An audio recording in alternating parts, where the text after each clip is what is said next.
వీడియోలో మనము యాన్ ఎక్కడ ఉపయోగించాలో అనేది తెలుసుకుందాము.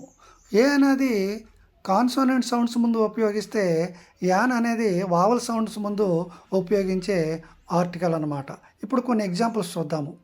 అవా హ్యాస్ అన్ అంబ్రెల్లా. ఇక్కడ అంబ్రెల్లా అనేది యాన్ ఉపయోగించాము. ఇక్కడ వావల్ సౌండ్ వస్తుంది అంబ్రెల్లాకి. అలాగే హీ ఈజ్ అన్ ఇంట్రోవర్ట్. ఇక్కడ యాన్ ఉపయోగించడం జరిగింది. She is not an extrovert. I am eating an orange. Orange is a vowel sound word. Sophia eating an egg daily. Isabella going to fly an aeroplane.